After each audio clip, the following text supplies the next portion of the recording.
Episodes 7 and 8 of Perfect Crown promise to raise the emotional level even higher after a simply unforgettable conclusion, since the previous chapter delivered one of the most striking moments of 2026 in K-dramas. The kiss between Prince Lee-han and Hui-ju. An intense, elegant, and breathtaking kiss. The kind that makes our fangirl hearts race and leaves us completely immersed in this fantastic story. And what's most interesting is that this moment wasn't just impulsive. In the upcoming episodes, we'll see the two of them dealing with a new feeling, something that already existed, but has now finally come to light. Hui-ju begins to realize that this passion growing inside her has already been on the prince's mind for a long time, and he no longer hides it. On the contrary, the prince looks at Hui-ju and confesses, without beating around the bush, that the kiss didn't happen just because of the moment. He kissed her because he had wanted to do it for a long time. A feeling kept hidden for years, finally revealed, giving a new tone to their relationship. And as if that weren't enough to win us over, the previous episode also delivered an absolutely epic sequence. Prince Lee-han, with all his strategy and elegance, makes the queen, who seems more like a jealous ex-girlfriend of his, organize the engagement request ceremony between him and Lady Hui-ju. All of this under the pretext of it being just a farewell.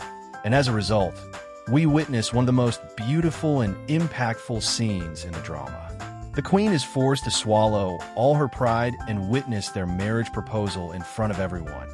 And she even sees the little king, her own son, bless the couple without her authorization. A true triumph for Prince Lee-han and the commoner, future princess, Hui-ju. And we can't forget the prince's transformation. That cold, calculating, discreet man now reveals a completely different side. Jealousy appears, especially when he reprimands the prime minister for any intimate approach to Hui-ju. And then we're surprised again with an even more intense scene, the outride.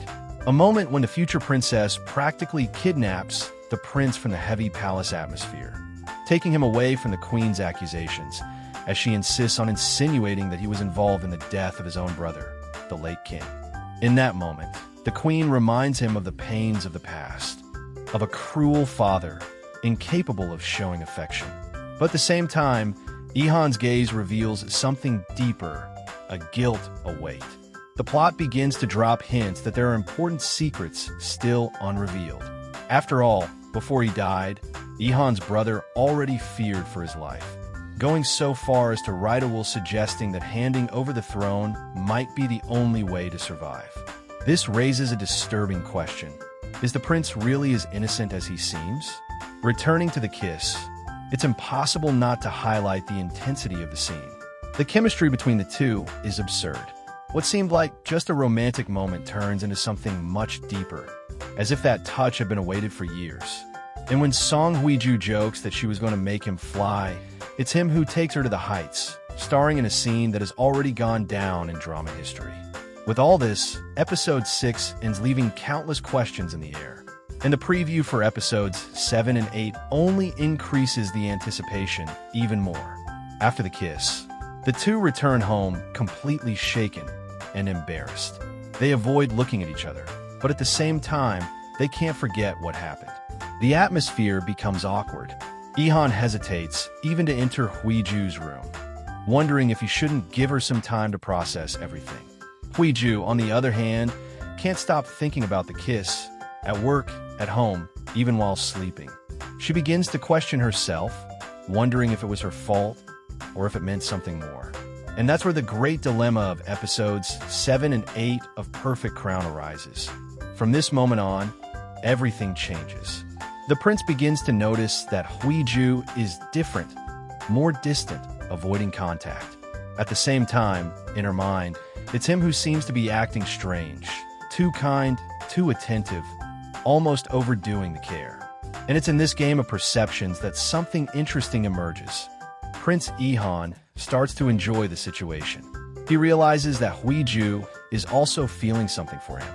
And this becomes even more evident when, in one of the next episode scenes, she tries to escape his arms and almost runs off just to avoid that charged atmosphere between them. It's that typical behavior of someone who's in love, but doesn't want to admit it yet.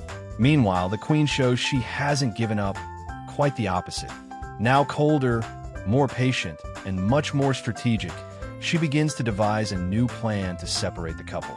And this time, she decides to play with something extremely dangerous, the Prime Minister's jealousy. The strategy is clear: to provoke, manipulate, and make him turn against the prince. In a conversation at the palace, she doesn't miss the opportunity and, like a true manipulator, releases her venom with precision. And from the looks of it, it works. The Prime Minister, who has always been in love with Huiju but never had the courage to declare himself, begins to be consumed by jealousy. And now, seeing that he has lost to the prince, this feeling might drive him to make dangerous decisions. And, opening a parenthesis here, the actress who plays the queen simply deserves all the applause. Every scene of hers carries an absurd intensity. The emotion seems so real that it's impossible not to get involved. Without a doubt, she establishes herself as one of the drama's most memorable characters. Following the trailer, we also have a new scene at a palace ceremony. Ihan and Huiju are present, and they can't stop looking at each other. The atmosphere between them is so evident that even the assistants start commenting.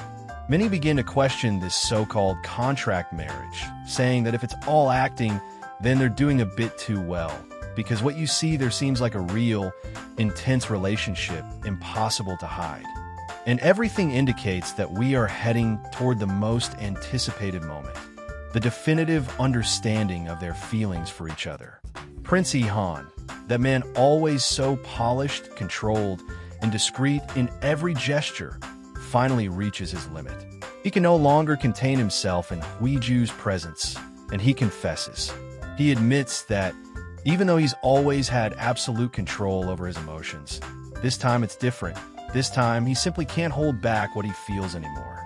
And it's exactly at this point that the trailer for episodes 7 and 8 ends, leaving everyone breathless. Now the question remains, will they finally give in to this passion? Will they finally understand, once and for all, that this marriage no longer has anything to do with a contract? Will we, for the first time, see this couple living a real love, without barriers, without denials? And what about the secrets still hidden and the queen's traps? What is she planning now? Will she discover the truth about the couple by getting even closer to the Prime Minister, knowing that jealousy is already messing with his mind? The anticipation is sky high. And you, what do you expect from the next episodes of Perfect Crown? Did you like the kiss scene? Have you seen the behind the scenes? Comment down below. And if you enjoyed this video, don't forget to leave a like, subscribe to the channel, and hit the bell. That way you won't miss any content, and will also help the channel grow more and more.